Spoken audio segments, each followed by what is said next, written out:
Welcome back to my channel and my internal audit hack series. I have a special guest for you on this particular episode. Let me say a little bit more first before I introduce my guest.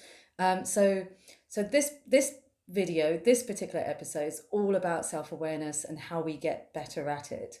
A lot of you know that I've been on my own self-development journey, and I've gotten to know myself better. I know why I do what I do. I know what my mindset is. And all of that's about navigating the workplace culture and understanding culture in the workplace better.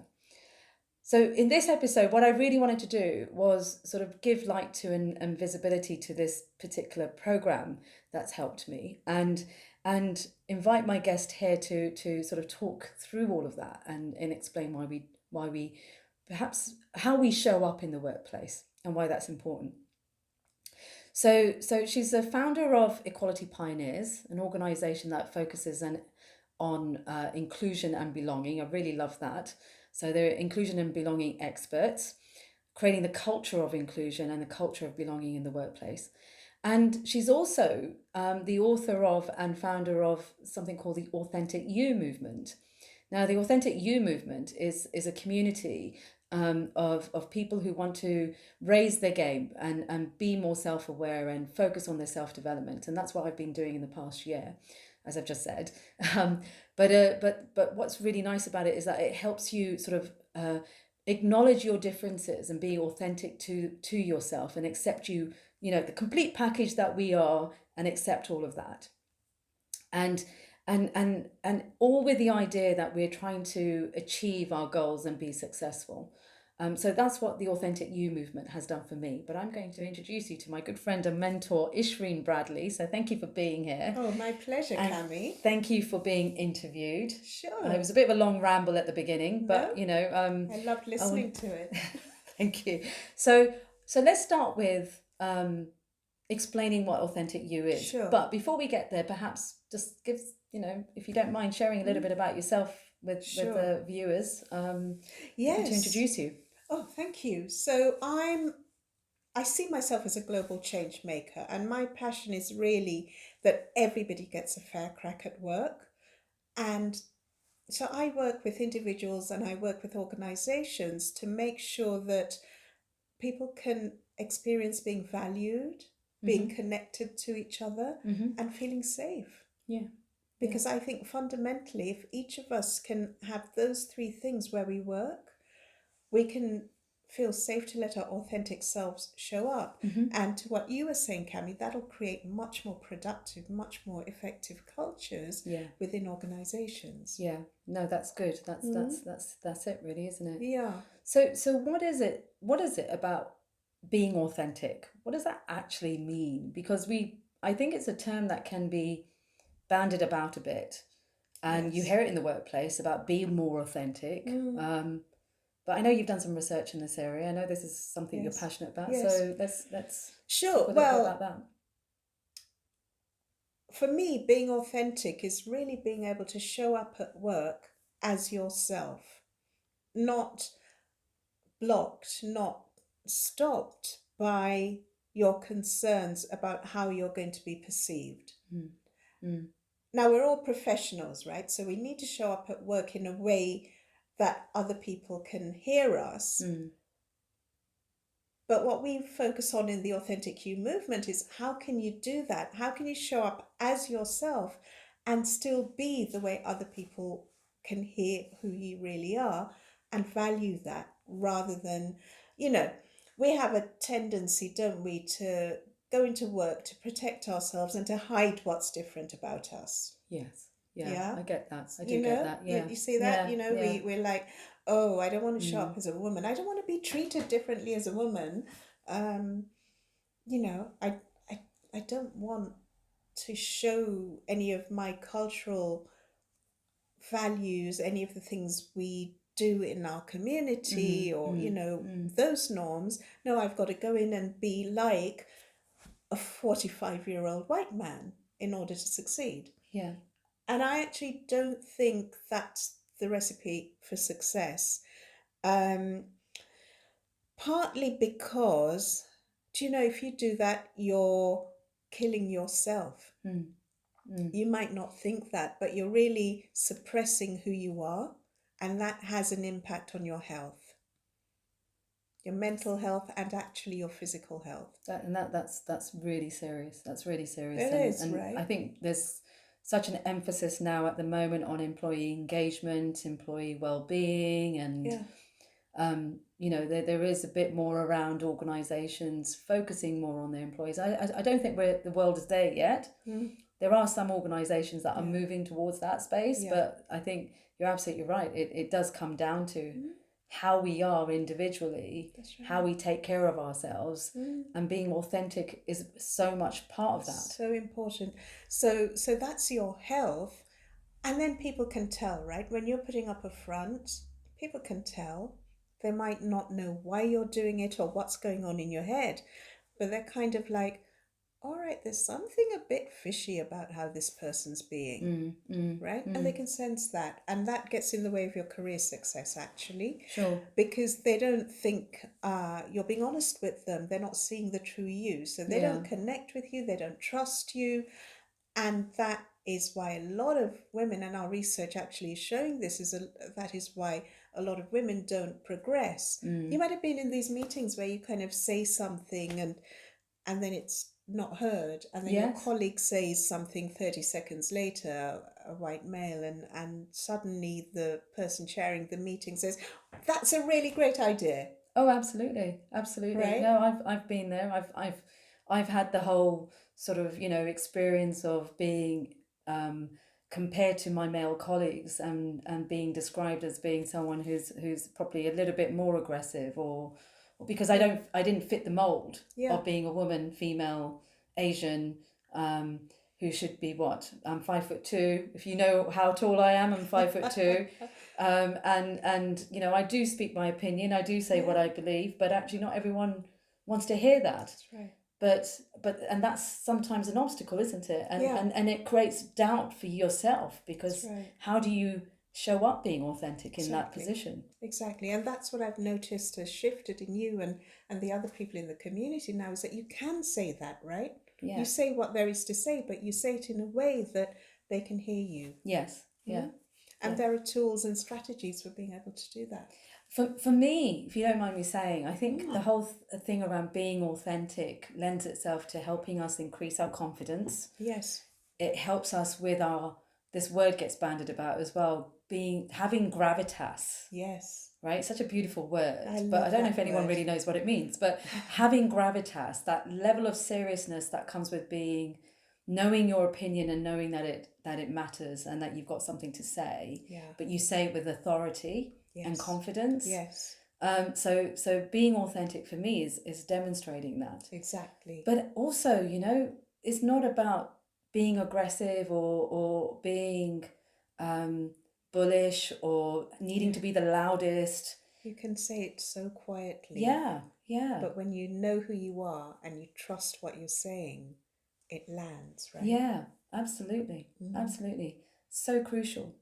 So in terms of, we've talked a little bit about some of the difficulties people perhaps face, but if you were to call it out, what's the main difficulty people feel when they're trying to be authentic? They don't trust themselves. We've all heard of imposter syndrome. The main thing is we're afraid that if we don't act like them, if we don't dress like them, if we don't be like them, or how they expect us to be, then they'll find out that we're different. They'll find out that we're a fraud. They'll find out that we're not good enough. All these concerns and the shame of being found out like that stops us from being vulnerable. Yeah. And that's what gets in the way of us being authentic. Yeah. So once we can sweep all of that out, once we can get familiar with what is our imposter archetype and where did that come from, and then have some tools and strategies for either transforming it completely or knowing how to put it to one side so that we can create a space for us to show up as our true selves, knowing, not just showing up, but knowing who we are, knowing what we have to offer, knowing our values and our priorities, and what our proposition is, then we're just much more credible to ourselves. And when we're more credible to ourselves, we can be more credible with others Yeah, and have yeah. that lovely gravitas. Yes, absolutely, absolutely. And I suppose the other thing is also, how do these imposter syndromes actually become embedded in our psyche? Yeah. Because some of us are not aware of it. No, You know, that's we right. carry it all our lives, Yeah. and it informs the way we make decisions. It informs the way we take meaning from events and Yes. experiences, and then we reinforce all of that because Yeah. we continue to look at the same different things but with the same lens and learning and experience. Yeah. So how do we unpick that? I mean, where does it come from? Well, let me give you a little tool that you can go away and try. How you can start to do that is really to look at what are your behaviors that get in the way, okay? And how do you deal with when you're afraid you're about to be found out? How do you deal with the challenges that you face? And look at those strategies. Those strategies, when they're productive, great, you want to keep them going, right?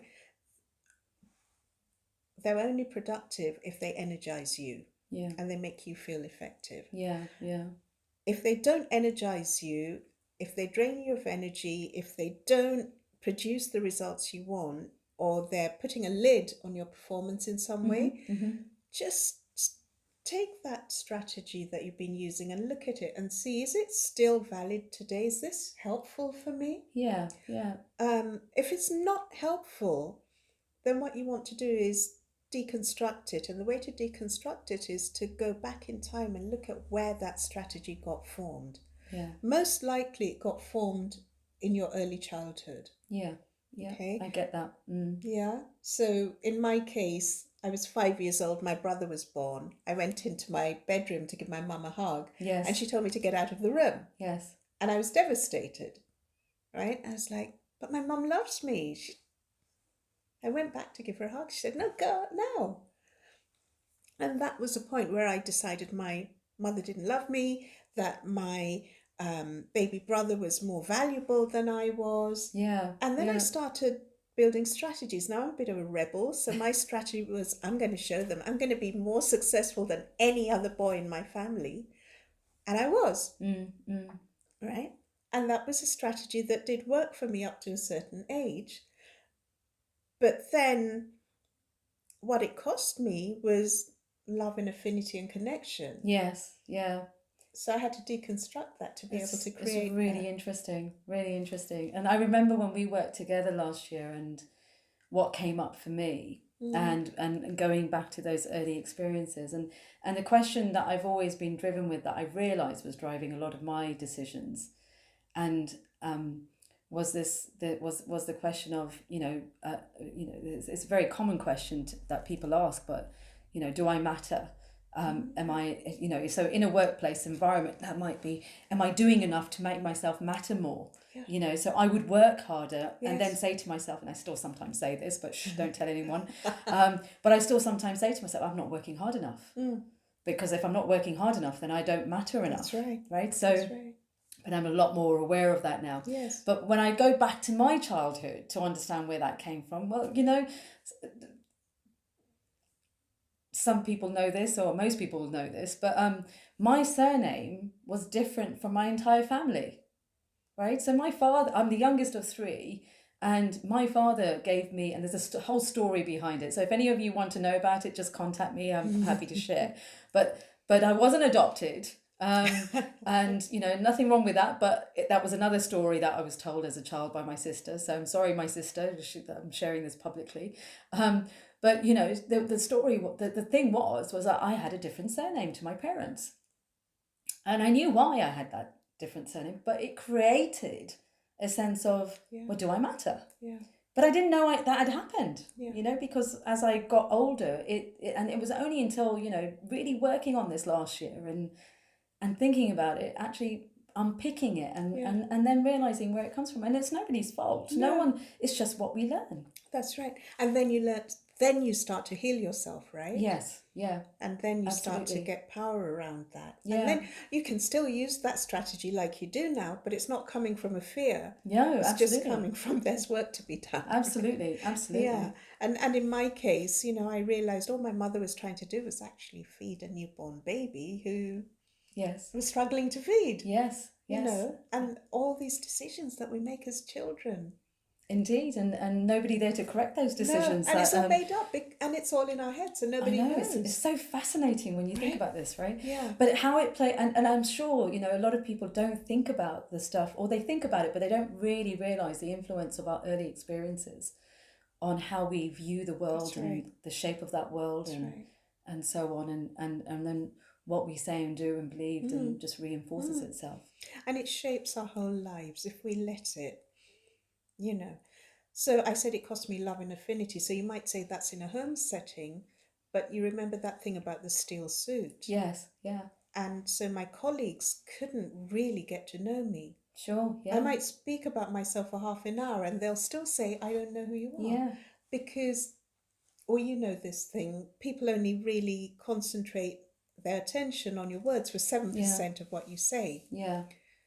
right? Mm, If your mm. heart's missing, if your being's missing, then they can't hear what you're saying. So that's another little tip to think Yeah, about is, yeah, are you really connecting with the people around you? yeah, yeah. It's fascinating, really, isn't it? Human beings are amazing. We are amazing. We are. Mm. And when we're authentic about it as well, Yeah, you create genuine relationships. You yeah, create genuine client relationships. You create genuine personal and professional relationships, that's and right. and cultivating that and being authentic and bringing your authentic self to it is just powerful. I That's think. right. And Right? that heals you, gives you well-being, you feel more energized. Yeah. Yeah, Yeah. Yeah. absolutely. Ishreen, Mm. what is your story? I know you were originally an engineer in a male dominated environment, Mm-hmm. and I believe it's still a male dominated Afraid environment so. largely. We're working on it, but it is Yeah. still. So what is your story about this authentic you? How did you Okay. become authentic? Okay. So I've already shared with you about my brother. Yeah. Okay, so that was my first mask, right? We keep putting masks in front of ourselves as human Sure. beings. Yeah. That was my first mask. The second was we arrived in England in the 70s when I was 8 years old. And I was the only brown girl in a class of 30. Yeah. And I didn't know that I was brown actually, because I'd never seen anybody in that light. And that's fascinating in itself. Sorry, I have to say that. Sure. It's really fascinating, that idea that we don't distinguish the differences in ourselves with others unless somebody points it out. Yeah, yeah. But I was fascinated by green eyes and blue eyes, and I just found myself, I'd never seen them, and I was You fell in staring love at them. a number of times, didn't you? No, but it made people feel really uncomfortable. Yeah, yeah. And yeah. and that was hard, Yeah. right? And I remember this one story. I remember this one incident that happened very early on in my school childhood. Um, in Sri Lanka, I came from Sri Lanka. Right. We speak American English. In American English, a rubber's called an eraser. Yes. So I'm sitting around a table with my friends, and my mum's forgotten to pack my eraser, and I need to rub something out. So I look across the table and I say, "Can I borrow your eraser, please?" Yeah. And they look at me like I've come from Mars. Right? And there's this whole conversation about what's she talking about, what does she mean, blah, Yeah. blah, blah. And I felt really intimidated. I felt really sad and rejected. Yes. I was in tears, right? And so the decision I made then at 8 years old was, I need to be like them. Right. And many of you might have that experience that you felt at some point, in order to succeed, you need to be like them. And at that point, you will have created some strategies, right? Sure. Yeah. My strategy was, I need to literally fit in. I need to be like them. Yeah. I then went home and was like them. And my mother said, "Who do you think you are?" That creates a bit of conflict, doesn't it? Bit of conflict, right? And so the strategy actually that I evolved was, I have to be chameleon-like. Right. I have to fit in wherever I go. And that strategy works. Yeah. Yeah. Okay, and it's kind of second nature. I had trouble with that strategy is that you lose yourself. Yes. Right? So a lot of the work I had to do to remove that mask was to find myself again, which is why I'm so passionate about Authentic You, actually. Yeah. So those kinds of stories easily drawn to being an engineer. I had 2 role models. I had that whole determination to show them. Of course. And I found myself as one of 3 girls in a class of 100. Wow.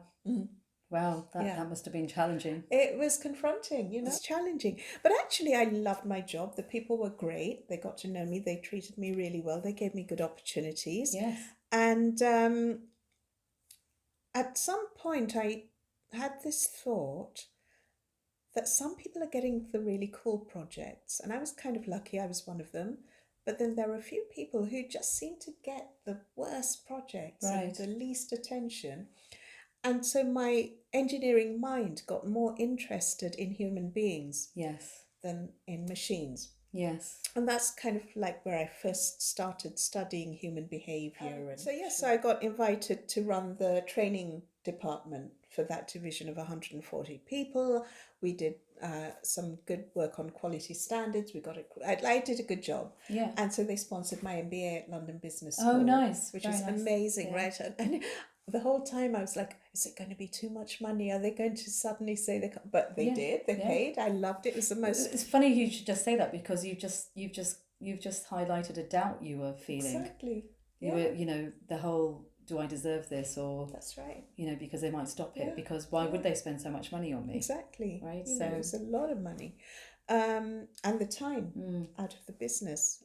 So anyway, they sponsored my MBA at London Business School. I really loved it. It was the most transformational experience. I was the youngest person in the class, with a processy engineering mind. Yeah. And I was with these 30, 40, I was 23, there were 30, 40-year-olds who were holding really big jobs, and I was just soaking it all up. Yeah. But what it taught me was that not everything was systematic, not everything was process driven. Yes. And so I could start to think strategically. And towards the end of my time there, they asked me to set up transformational consulting as a proposition. Right. Which, in my world, is all about how you enable human beings to engage and perform. Yeah. In their world was about how can we repackage our brilliant change management. Right. So I wanted to have both. I found a company in the States that I wanted to work with us, but they didn't have an operation here. So they basically said no, but I was now hooked on this new way of doing things. Yeah. And I kept talking to them, and they said, well, why don't you set up our UK business? Brilliant. So I did. And they taught me about how to work with large groups to engage them and move forward. They taught me about the kind of coaching that we do. Yeah. They actually started me on the journey of transforming myself to be authentic. Fantastic. Wow. And okay. That's where it began. Yeah. That's where it began. And that was in 2003. Wow. Yeah, so I've been doing this for a while. That's brilliant. Not sure everyone knows that, but that's an incredible journey, really, because you've got quite a lot of experience already before you get to the point where you start being authentic, or that journey of authenticity. Yes. And I think what's really interesting is that actually for those of our viewers here, may not realize that actually authenticity starts whenever you want it to start. That's right. It's a choice, isn't it? That's right. So if you say right now here, I may have been working 20 years, 30 years, 40 years, 50 years, whatever those are, that I want to be authentic. So what does that mean? Yeah. So what I'd like to do is talk a little bit about your program. Sure. And what it covers. Yeah. If people want to get more information about it, what do they need to do? Okay. And if you stick to the end, there's an offer that you might be interested in. So stick around. So tell us a little bit about this program you've got going. Well, the program was designed out of the book, and the book was designed out of the research, okay? So we've looked really at what these 1,000 people had to deal with to be successful. Sure, yeah. Right? So here are the 4 things that we found. The first is that you need to be able to handle challenging situations and rise above it. Yeah. So the first module that we work on is about how do you deal with conflict, how do you understand other people better, how do you have strategies for managing situations at Yeah. work Okay. that you Yeah. find Yeah. yourself I remember in? that. You Yeah. remember that Yeah. one? Oh, yeah. Yes, yes. Absolutely. And then you'll remember then we asked you not just to learn the theory, but actually to apply it back at work, right? Absolutely. Which is where I think the juice is, because you go through that transformation journey with us. Once you've done that, once you've got a sense of that, and you can actually start at any one of the 4 points here. Brilliant. Yeah. Then you look at, well, what is it about me that gets in the way of my success? So what's my imposter syndrome? Where does that come from? How do I transform that? What's important to me? So we spend 3 months looking at that. Yeah. And out of that, you get to a place where you've now cleared out all that stuff that's in the way. Yeah. That you can create a vision for your future. Yes. Where do you see yourself in 5 years' time, in 10 years' time? What is it you want to accomplish? What does your future look like?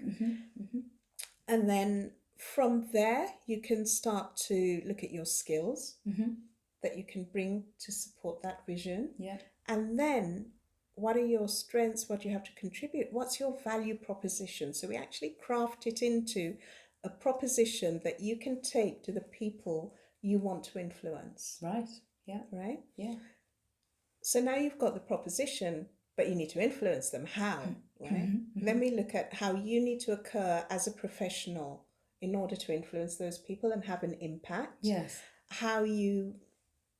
We all know nowadays no man's an island, right? Yeah. So how do you create a virtual board of people who'll champion you, support you, nurture you, take you on that journey, or be with you on that journey? And then how do you build your executive presence? Brilliant. Yeah. So in the first year in the Authentic You movement, that's what we do. We get you a place where you know who you are, you know what you have to offer, and you're communicating that with impact so that people take notice. And look, the people on the program, Cami, you've set up your own business. I have. Out of last year's program, we've got a couple of people who've been promoted, a couple of people who have decided to take it a bit easier in their life. So it's whatever success looks like for you, and we work on that, right? It's not the same for everybody. That's right. Yeah. And I think that's okay. Not everyone needs the same goals. No, and actually that's really good, right? I mean, imagine if we were all trying to be the president of the country or the company, it'd be horrible. So that's the whole thing. It's like, who are you authentically? What's important to you authentically? And how can you accomplish that? Yeah. And I think being really important, I think being authentic does take a little bit of courage. It takes a lot of courage. And being brave about it. Yeah. And owning it and being responsible for our own authenticity. Exactly. Right. So exactly. And that's not something you can do in a 3-day course, right? No. That's why we take a year about in the first year. And then at the end of that first year, you can create a huge gain. Sure. Yeah. And kind of like what you've done. And then we work together over the future to create and fulfill on what you want to accomplish. And the whole point of it being a movement is that we can do things like you're doing here, which is give that gift to others. Absolutely, and really build a community that's supporting each other's success. Yeah. I think that's really important. So in terms of how if people want to find out a bit more about it and ask or sign up. Well, if they want to sign up, just because Cami's Cami, I've created a special offer just for... Oh, thank you. So... I'll do it again. Please, you'd be most welcome. So, look, if you'd like to sign up, the program, which consists of monthly 2-hour strategy and tools calls, a monthly 1-hour coaching call, and an app that gives you little nuggets of prompts so that you go and apply what you're learning. Can you remember that? But also you get these videos. You get all sorts of stuff. You got some really good tips. The Friday fun. But the Friday fun, they're good. They are. You like the Friday fun, did you? I do. So it's like things that help you keep that learning alive for yourself, because otherwise we go back to work and we forget, right? Absolutely. But these little things ping in your inbox or on your mobile phone, and they remind you to think about what you're learning and start to apply it. And that's really how the transformation happens. Excellent. So what we normally charge for that, and if you go on the website, you'll see it's £87 a month. You guys get it for £47 a month. That's brilliant. Wow. Okay. £47 a month, which I think is good value. It is. Yeah.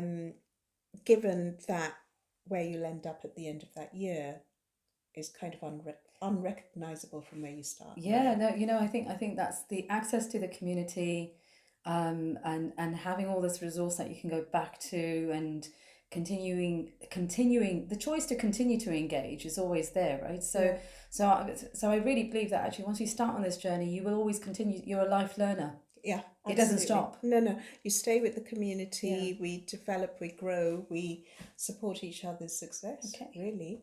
And we've set up a special code, right, for Yeah, you? we have, and it will be posted in the link, either up above or below. So just make sure you just follow through and click the link for the special discount. If anyone's got any questions, they Yeah. can come back to you, right? They can come back to me, or They can come to they me, can come to you okay. directly. Yeah. Yeah, brilliant. All right. Good. Thank Lovely you. being with you. Thank you for your time. I really My enjoyed pleasure. that. Really That was enjoyed that, good. and I think the viewers will enjoy it as well. Yeah, I'd look forward to comments Well, and thoughts. welcome you right? to Yeah, welcome to the please. community if you decide to Welcome. join up. Yeah, All right. can't wait to see you. Okay. Bye for now. Have a great week. Bye. Bye.